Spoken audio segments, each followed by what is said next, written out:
Yeah, all right.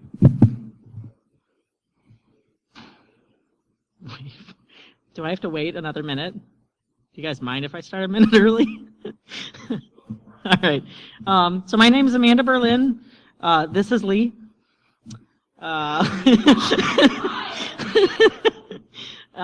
Last minute he got called out to a customer engagement in California, so he couldn't make it, so I brought him with me instead. If you want to take any pictures, he now has his own Twitter account. So, you know, do whatever you want with it. So this is, so you've inherited a security department, now what? The idea of this talk came from, or talk and then book, came from a ranty blog post. When I want to rant, I end up writing. A couple years ago, I was just pissed off that every environment that I saw had the same problems over and over again because nobody ever did the basics. Oh, shit. Sorry. Yeah. Like plugging in the cables all the way.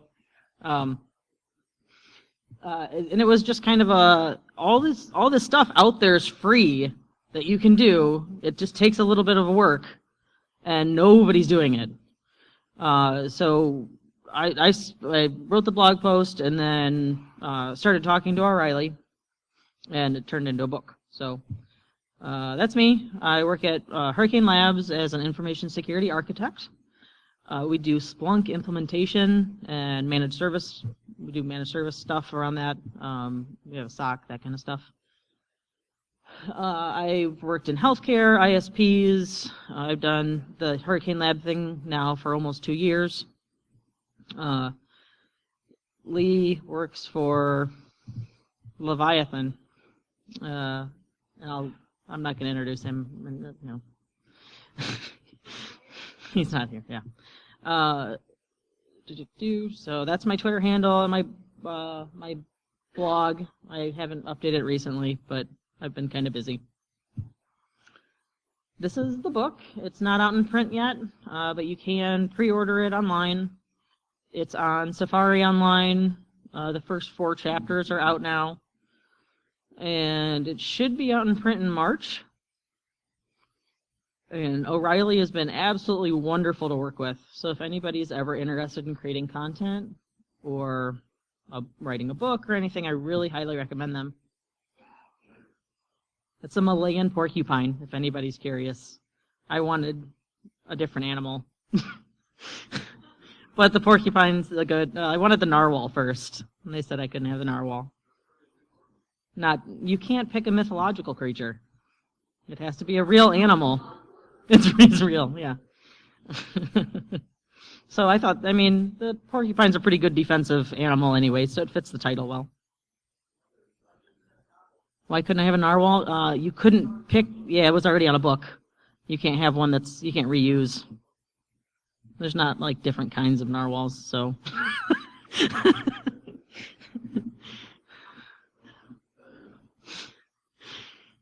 So here's the premise. So there's, like I said, there's so much out there that nobody's doing. You just want to be better than the next guy. And we'll go through a lot of the free and easy stuff that you can do, some of the stuff that's free and not super easy, and then finish it out with stuff that probably costs a lot of money. And I like this quote. Many attacks on internet and network systems have no particular target. The attacker simply sends a large broadcast that uses any unprotected system as a staging point from which to launch an attack. We know this. Using computers without basic protections like firewalls, antivirus, and user education not only affects your own business, but many other businesses as the virus is spread around their internet. So that's from the Internet Security Alliance Guide. We're just trying to bulk up the overall security of the internet. One of the first steps you should probably take when you're in an organization is work with the data stakeholders, work with C-level executives, that kind of stuff. You don't want to just start changing shit. You know, things can go wrong, and you don't want everybody to be running into your office because you've, you know, taken down a million things. You know, even a simple like Nmap scan will take down some serious stuff.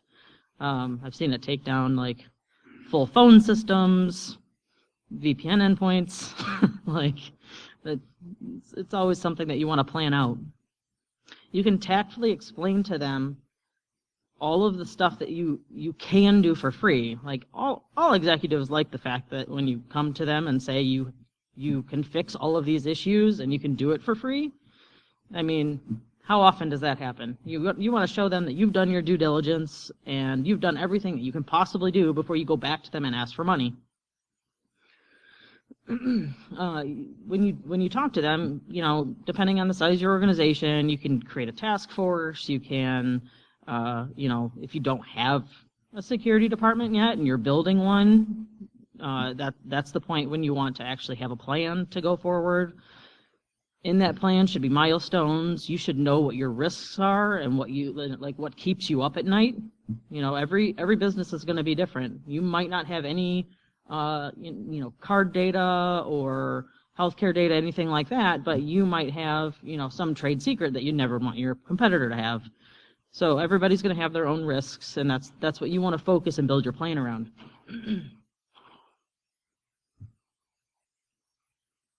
So asset management is huge. I have not seen yet one place that can do asset management right. They'll have like they'll maybe know 90% of what's on their network. It's one of the biggest hurdles I see people try and overcome. That should be your a primary focus. It's definitely not easy, but having one source of truth. So I've also seen where, like, yeah, we know what domain controllers we have. They're in, you know, there's a list on in DNS, but oh wait, we have like 10 subdomains and we're not sure where all those are. But we have it on SharePoint too, but we also have this Excel spreadsheet and nobody knows which one's right. Visibility through your network. So those subdomains, knowing what you do and don't have access to. If it's a bigger corporation, you might not have access to anything that's been delegated. Drawing out where exactly you will have that visibility at is going to be a key point in asset management. And automating it, so you don't want to have to sit there month by month and do it all in a spreadsheet by hand, you know, pulling data from the different areas. You want it to be something that is pretty seamless. Otherwise, you're going to spend a lot of your time wasted on trying to figure out what all is out there. And then don't forget the cloud. Just because it's not on your LAN doesn't mean you're not going to be responsible for the security of it. So starting with the free and easy. This is a pretty cool website, osintframework.com. OSINT, so if anybody doesn't know what OSINT is, it's open source intelligence. Stuff that you can get out on the internet about a company that you know is public knowledge, or maybe shouldn't be public knowledge, but it's still out on the internet.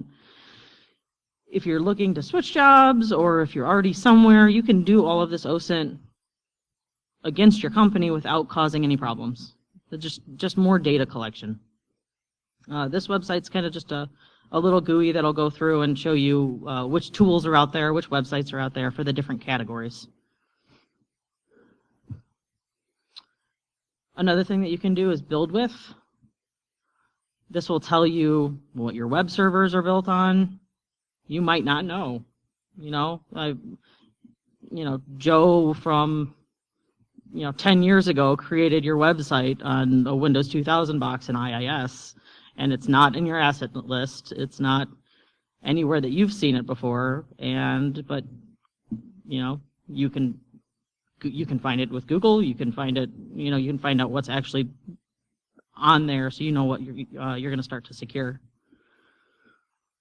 There's a lot of scanning tools and stuff that'll try and attack that the different technologies out there, and you don't want anything public facing, obviously, to be insecure out there on the internet. Recon NG is pretty cool for OSINT.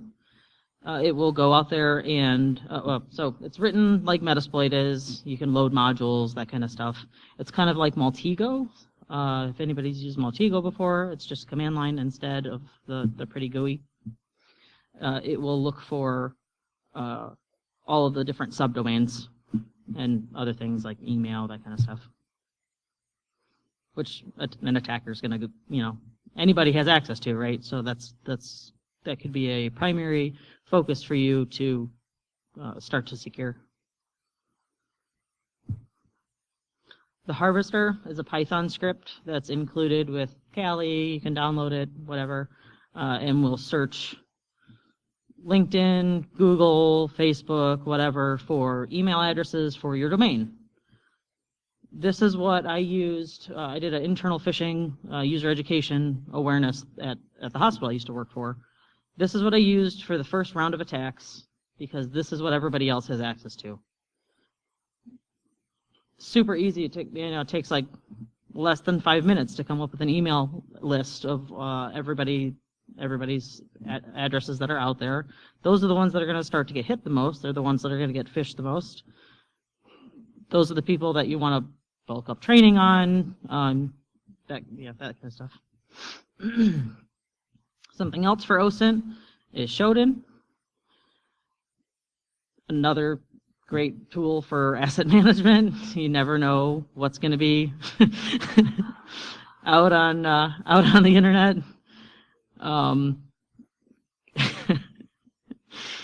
That link right there, it's I think it's like $5-10 to buy his book.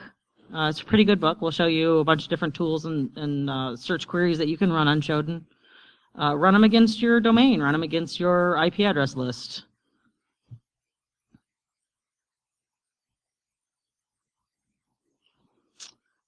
Lots of people have never run a vulnerability scanner on their network.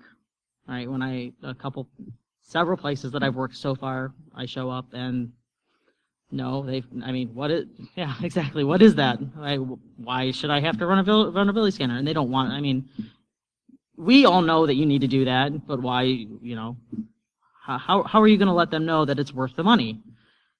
Get a trial, run a scan against even a subset of your network and say, look, like this is physical proof, this is what we found, this is what can happen.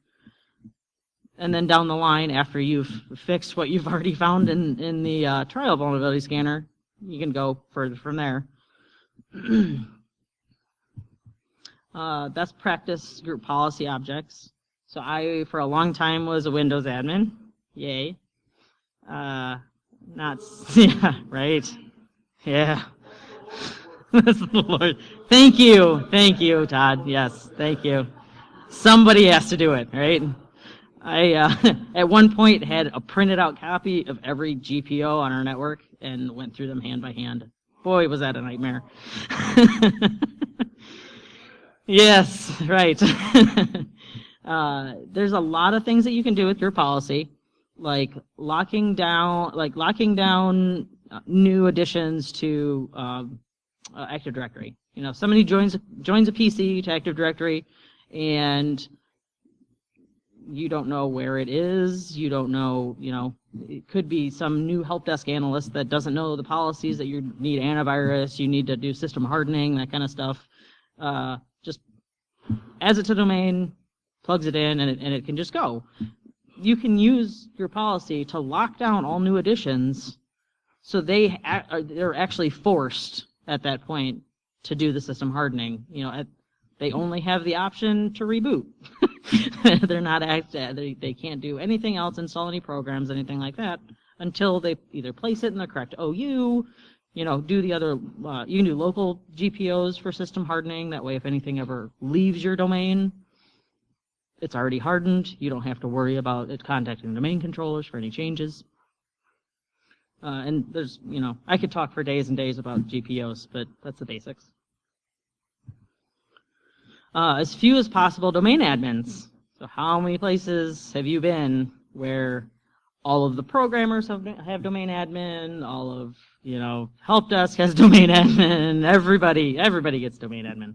Because it's easier. You can install all the software and it always works. You can always contact whatever share you want. It's great. Everybody should have it just because it's easier. No, unless you know what the hell a domain admin is and what they can do, you shouldn't be one. Getting rid of that's difficult though too. So I put it under free and easy because in concept, like you'd think it'd be easy. Sometimes it's more of a people thing, right? So they're so ingrained that everything's going to always work that they don't want that power taken away from them. So sometimes that can be difficult. Or if the DA account is actually running a service or something, if you take them out and it breaks shit. Getting rid of open shares is a cool Nmap script.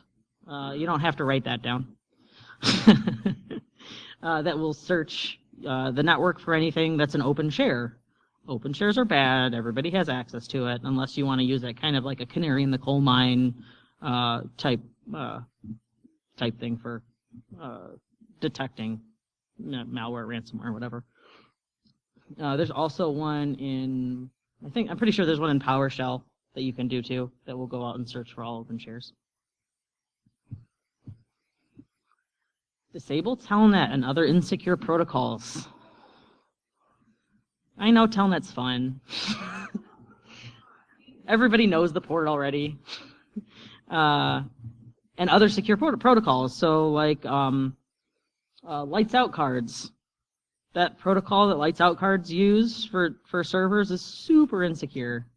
And they also usually have default creds, so you can just hop on any box you want, just because that's still open and nobody ever changes the passwords for ILO cards. Then, I mean, honestly, there's places that have shit equipment out there that doesn't support anything other than Telnet, so you're not going to be able to always shut it off, but you can alert on the use. Locking down login over HTTPS.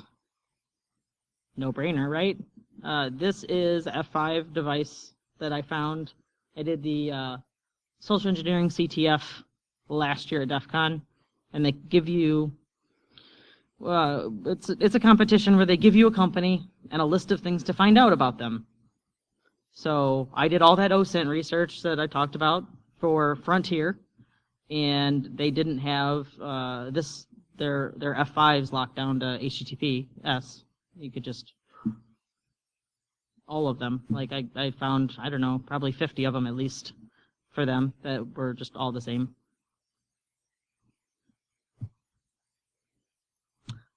People still store plain text passwords.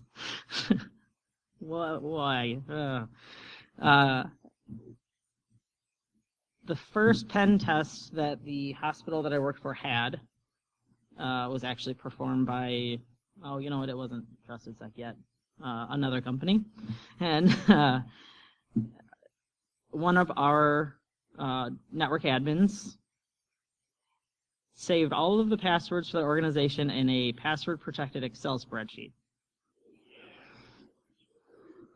It's password protected, right? I mean, it's cool. Like, I don't think at that point they got domain admin in 5 minutes, maybe. I mean, it wasn't even because we hadn't done any of this hardening. Absolutely none of it. I've amazing horror stories about that place. No open Wi-Fi. Another horror story. We had completely open Wi-Fi there. I was working at the help desk at the time. Got a call from a lady that said the Wi-Fi wasn't working, and it was one of our duties to go, help the patients be able to connect to the Wi-Fi so they could do whatever they needed to do. I'm like, all right, well, what room number are you in? I'll come up there and we'll get this fixed. She's like, no, I'm over on so-and-so street. Oh, okay. Like, she was just calling to let us know that her internet wasn't working because that's what she relied on, was our open Wi-Fi. Which was also like it got DHCP and DNS from our domain controllers, so that's amazing. Good thing she didn't know how to connect to it that well. No shutting ports that are unused and setting up port security. You don't want somebody to just be able to walk in and plug into the wall and act like they belong there and do whatever the hell they want, because that port is more than likely, if you don't have it shut off or configured correctly, going to be on your main network, right? VLAN 1, where everybody likes to keep everything. They'll have access to everything. So you want to. There's a couple of different pieces of software that will kind of alert on that. You can set up a network access control, which also costs money, but later on down the line, we did it all manually. We looked at all of the switch ports and just shut them off all manually on like 70, 80 switches, which isn't fun, but it offers a lot of protection.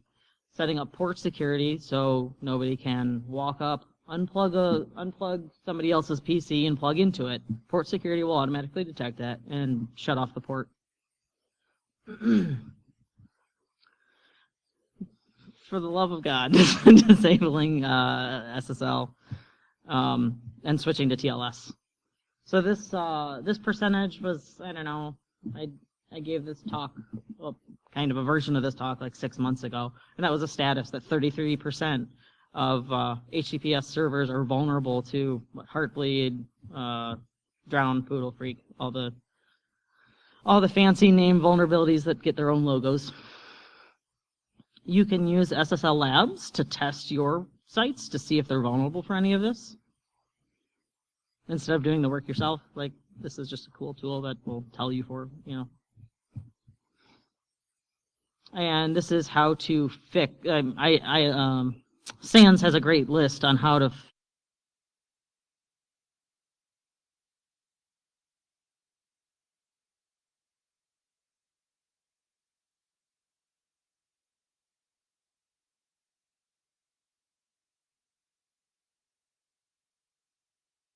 be on the news for, healthcare provider, or, this store lost so many thousand credit card numbers, whatever. And endpoint encryption is going to definitely help with that, and that's free. Configuration backups, and not only backups, restricting who have access to the backups. That backup is, pretty important. Somebody can walk away with that and do some pretty bad stuff. You don't want it just sitting on a server that anybody has access to. Patch your Linux boxes, because everybody always forgets to do that.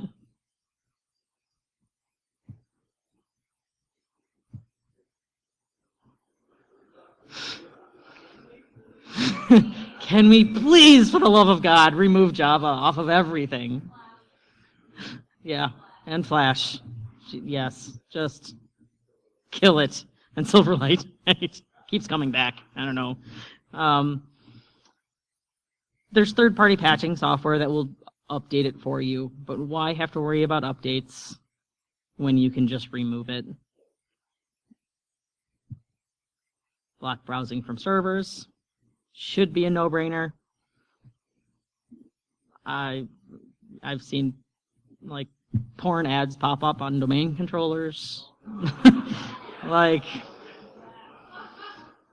no, why even? Oh my God. Yeah, those DCs have a lot of power. That streaming comes in really quick. Get all the HD you want. Not only logging unsuccessful logins, but logging successful logins. There's a lot of correlation that you can do with those. If somebody's, didn't successfully log in 10 times and then they did in rapid succession, that might be something that you want to look into. We already talked about that. ILO cards always have a default password. There's a Metasploit module that you can run against your network that will tell you where all your ILOs are. I think maybe it's just for Dell, but I'm not positive. HP it does too. All right.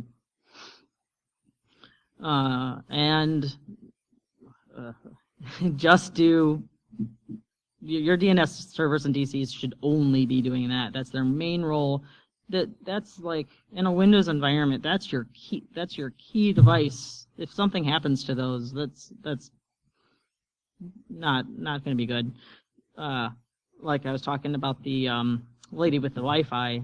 So that DC that gave her DHCP addresses over Wi-Fi on our public Wi-Fi also had SQL installed, and that SQL instance was running the database backend for our public web server, which was dual homed, so you could access like both networks, and there was no firewall in between. So you could go full circle. You could come in from the internet, get from our IIS-6 box, get from there, you could RDP from that web server to the DC that had the SQL server on it, because the vendors that created the website needed access to the SQL database. And then, get out to the guest network and then just repeat. Turn off DNS zone transfers. People can glean a lot of information from transferring your full zone. I already covered that. Open mail relays. There's a great list out on the internet of servers that have open mail relay that you can just send whatever you want to whoever you want and pretend whoever you want, whoever you want to be. It's really easy to use to send mail. Right. I use them all the time. FTP too. There's a good list of free the email. Good list of FTP servers out there that don't require auth. Forcing advanced auditing for ransomware detection. So this is a Splunk capture. Can you tell where the ransomware started encrypting stuff? Right. That's going to be detectable. It's not always possible. Turning on advanced auditing on endpoints can really kill their disk usage, RAM, whatever. But when possible, it's a great detection tool. At that point, it might be too late, but at least you can, stop it when it's on its way.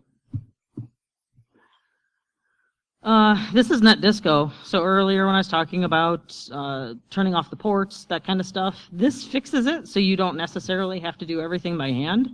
It will tell you, it's free software.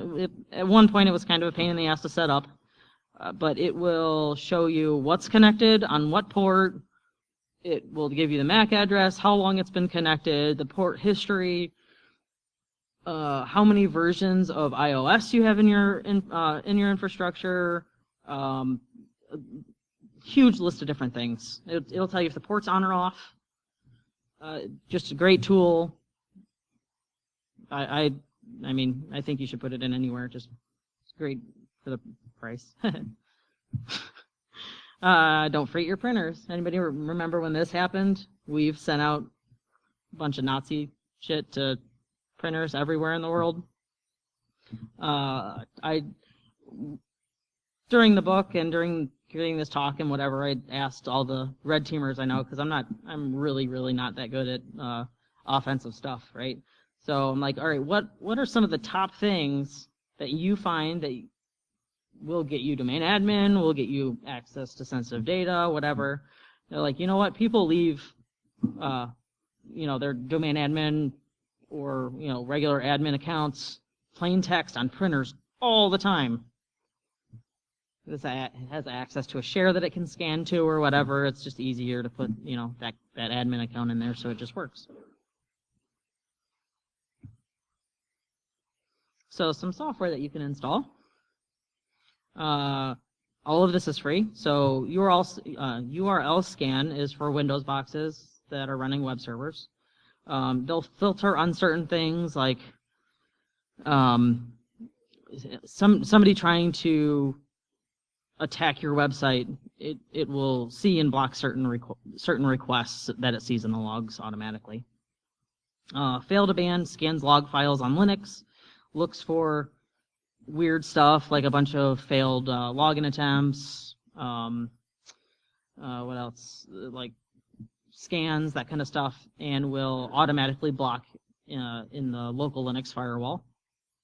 Mod security is a web application firewall. It'll do full HTTP traffic logging. It'll do a passive security assessment continuously, and it'll do real-time monitoring of the website. Microsoft Baseline Security Analyzer. Great to run on any new server spin up, should be just part of the process. Tells you, what you're doing on the server, if it's secure or not, as far as Microsoft goes. And then Emmet. So I always forget what it stands for. Enhanced Mitigation Experience Toolkit. Is that right? All right, sweet. Looks for like 0-day type behavior on Windows boxes, and will block it. We implemented this by hand, which sucks, but there's a great blog on Trusted Sex website that will show you how to script it out and install it everywhere.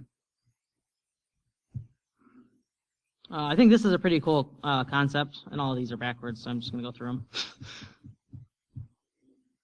All right, so an IR bug out bag. Like when the shit really hits the fan, you don't want to be scrambling around trying to find bits and pieces of things everywhere that you might have to use. You want bootable USB drives, CDs, whatever, to different. There's like Kali. There's what are some of the other ones like Memtest, Cuckoo. What is it? SIF.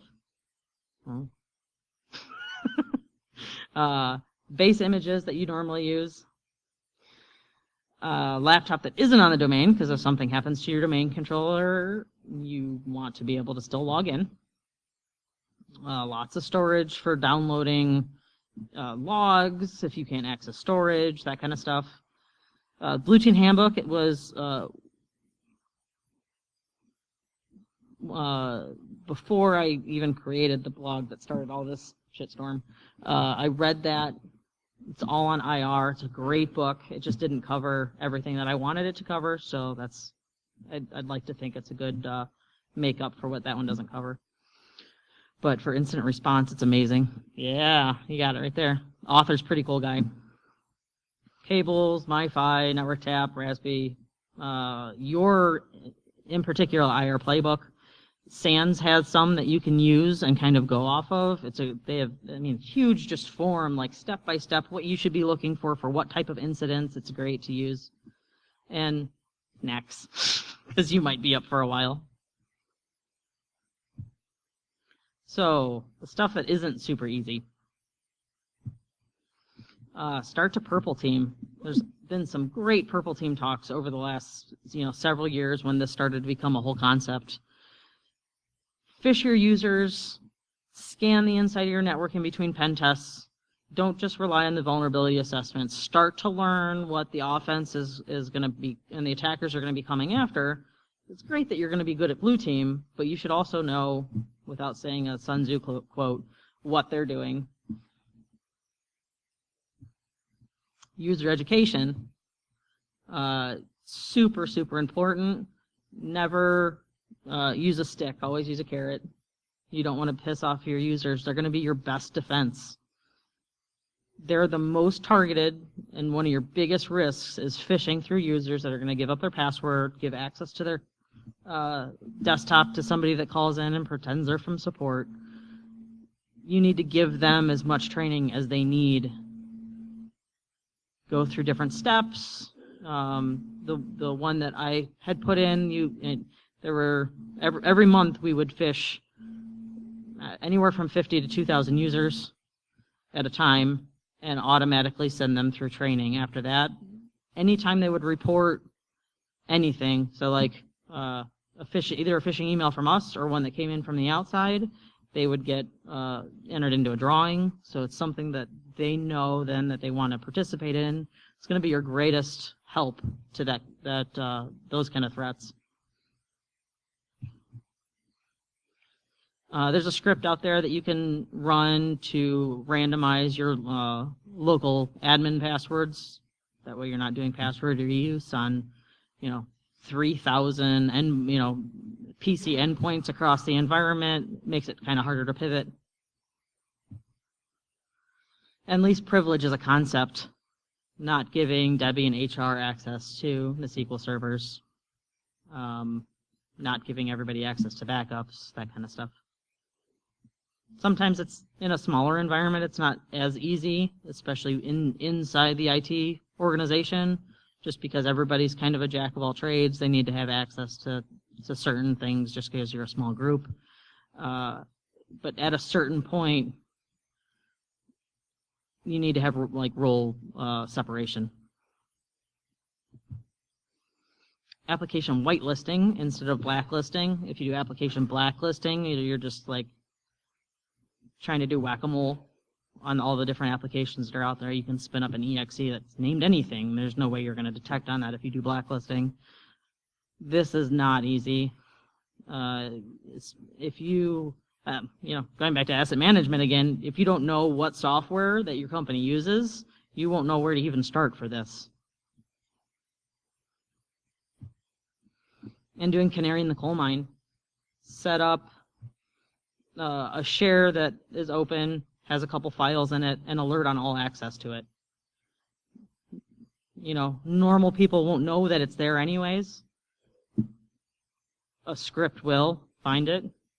So set up a SQL server. Nobody's supposed to, do database queries to it. Alert on that.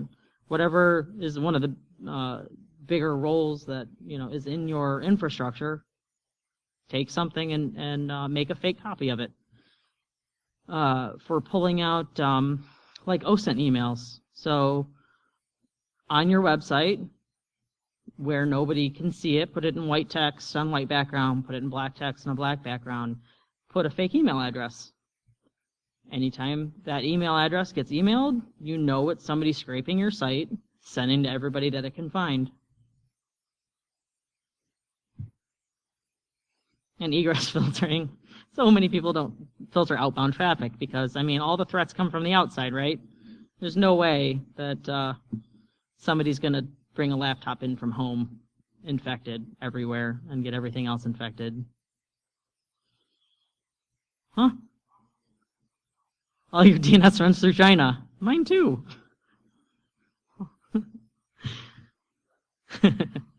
Purple teaming.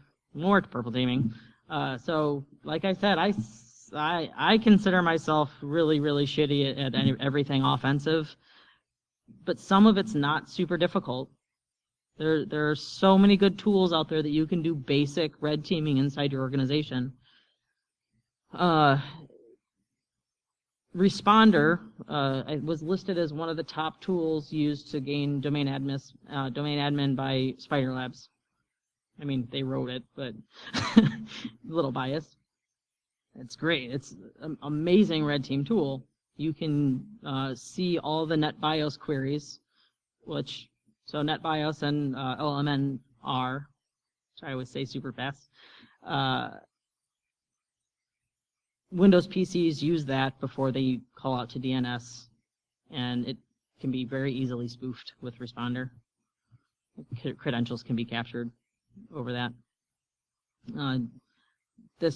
So Nmap and MassScan will show you a list of devices on your network, vulnerabilities, that kind of stuff, but be very careful. I've broken a lot of things by using these. I think I took down, what was it? It's either a checkpoint or a Fortinet just by doing a mass scan. Just brought it to its knees. Everybody's VPNs went down. Not fun when everybody calls you, are you doing a scan? I'm like, yeah, but you weren't supposed to know about it. Metasploit's free. Learn how to use it. Just do some of the scanning tools that are in there. RAR is pretty neat. It will scan your network and give you a nice little printout of all the websites it finds. So just like a screenshot of everything that it finds that's like sitting on port 80 or 443 on a range that you give it. And SET, Social Engineering Toolkit, is what I used for phishing our end users. So everybody groans when you talk about compliance. Nobody likes a QSA. Nobody likes having to deal with PCI, HIPAA, SOX, whatever ISO standard that you have to comply with. They're not bad, though, if you think about security first, and then like, oh, well, because I did all of this, now I'm magically PCI compliant because I followed everything, security related. I didn't just check off boxes. I did what I was supposed to do instead of, what they thought was the bare minimum to get by. And turns out to be a great tool, no matter where you're at, is if you have to comply with any of these standards. Yeah, we need this definitely because it's required for our PCI certification. Tie everything back to compliance. When you work with doctors, tying that to an actual, money that they have to deal with for HIPAA, like, they'll get on board real fast. Segmentation. That whole web server SQL thing could have probably been a little bit better if we would have had a DMZ. So separating everything that's going to be attacked from the internet from everything on the inside. It's a novel concept. Setting up VLANs. Don't just put everything on VLAN 1. You don't want a flat network. Setting up Active Directory delegation of rights. So just because you need your help desk to add computers to the domain doesn't mean that they should have domain admin. You can do that with Active Directory delegation. An access control list between your VLANs when you can't always afford a firewall. You're not going to put a firewall between every section of your network. ACLs kind of make up for when you don't always need one.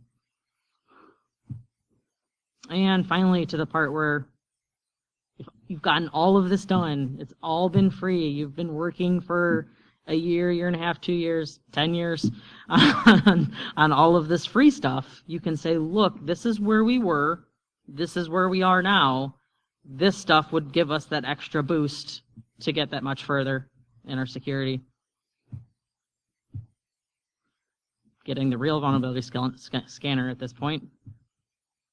SIM, IDS, IPS that you actually set up and configure. just because something's, all the logs are going to it, that's great, but you're not actually looking at it, you're not doing anything with it. That's not going to do anything for you. Yeah, there's a checkbox there. You pay the license, it's on, it's collecting stuff. I don't know how to get into it. I have some stories about that too that I'm not willing to divulge on camera. And getting a professional pen test at least once a year. I know some people that get a pen test monthly. No, they're not. Nessus is a pen test. It gives you this great pen test report at the end. Know the difference between a vulnerability assessment and a pen test. Usually if you get the report and it's everything that you found with your vulnerability scanner, you know they're not actually giving you what you're paying for. I hear there's a great company that's based in Northern Ohio that does penetration testing. No? Nobody heard of them? All right. Sorry. Two-factor auth is always going to cost you something. It's going to be difficult to implement, but definitely a necessary evil. Users will complain. There's no getting past that. But, with adequate training, whatever, them accessing internal systems from the internet shouldn't just be, and not only two-factor auth, but setting it up correctly. So there's some software out there that will just let you set it up. The two-factor auth is them from the software calling you back. You answer and hit pound. All right, so it's something you have, right? Technically, it's two-factor auth. Our users got so used to it that even if somebody else was logging in with their username and password somewhere, they'd answer and hit pound.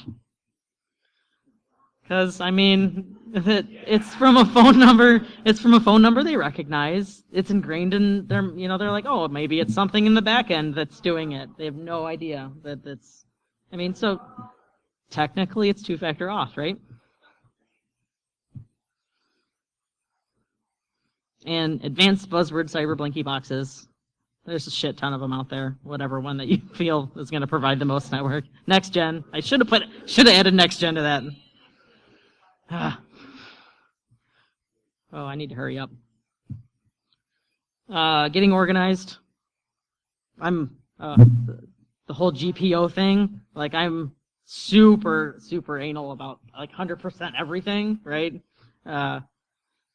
Makes asset management really difficult for me because I always want to know everything, like down to the last device. IP address management. There's, it'd be great if people just use DNS for that. It doesn't always happen. So there's some good software out there. Don't use an Excel spreadsheet because boy, is that a pain in the ass. Getting a password safe. There's a bunch out there that are free. Great paid versions too. I really like Psychotic.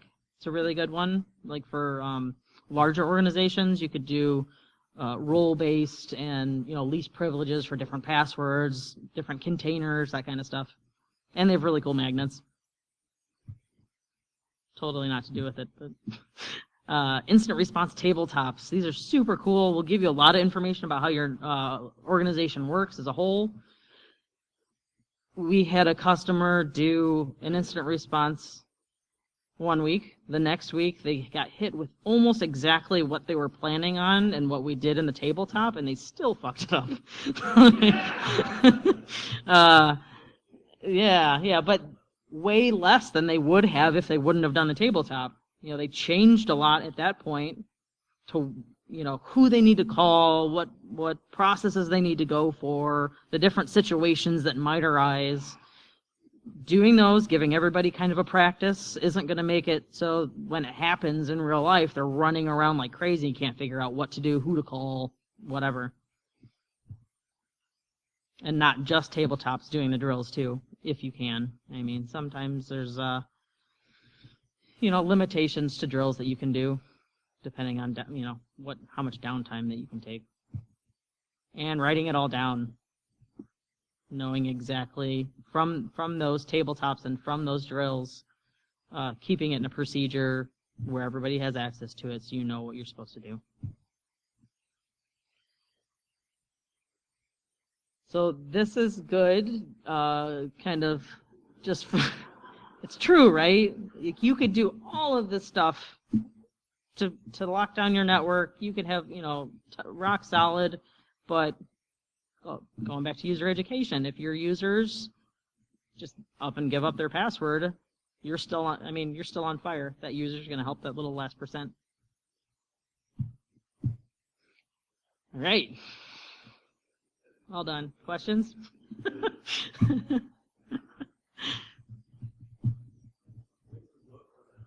When's the book come out? You can buy it now.